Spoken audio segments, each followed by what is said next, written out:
Hello दोस्तों, नमस्कार। आईटीआईएल की फंडामेंटल सीरीज में आपका स्वागत है। एक टर्म मुझे मिली है, आईटी एनेबल्ड सर्विसेज। तो ये क्या होता है, इसका क्या इंपॉर्टेंस होता है, चलिए देखते हैं। अपनी स्क्रीन शेयर करता हूं मैं आपके साथ। तो यहाँ पे देखिए, आईटी एनेबल्ड सर्विसेज क्या होता है ये।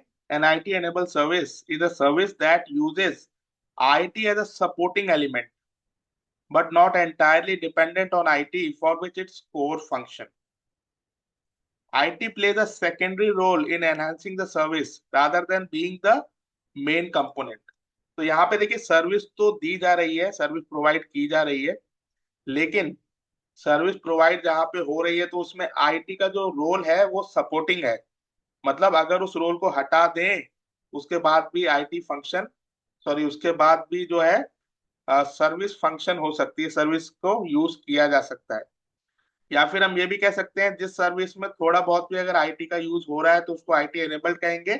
लेकिन उसको आईटी सर्विस कब कहेंगे, आप जानते हैं, जब उसमें कोर होगा आईटी, राइट।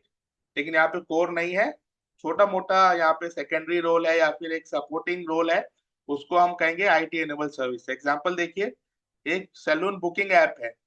आप सैलून में जाते हैं अपॉइंटमेंट बुक करके उस ऐप के थ्रू, लेकिन वहां पे जो कोर फंक्शनैलिटी वो क्या है, आपका हेयर कट है या फिर जो भी आप सर्विस लेते हैं, या फिर आप मसाज कराते हैं, या फिर आप अपना जो है ट्रिमिंग है, जो भी कुछ कराते हैं उस पर्टिकुलर सैलून में जाके।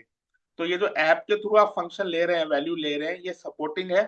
अगर ये ऐप ना हो तो भी यहाँ पे उस सर्विस को आप लोग इंजॉय कर सकते हैं, और 100% इंजॉय कर सकते हैं, राइट। सपोर्टिंग है, थोड़ी हेल्प कर रहा है, फैसिलिटेट कर रहा है, लेकिन पूरी तरह से उस पर डिपेंडेंट नहीं है। तो ऐसी सर्विसेज को हम आईटी एनेबल्ड सर्विसेज कहते हैं। तो don't get confuse, I hope you got it. ऐसे और भी एग्जांपल्स, ऐसे और भी क्वेश्चंस, छोटे छोटे लेकिन बहुत इंटरेस्टिंग, मैं लेके आऊंगा, ताकि हम सब मिलकर इसको अच्छे से समझें। Thank you and subscribe.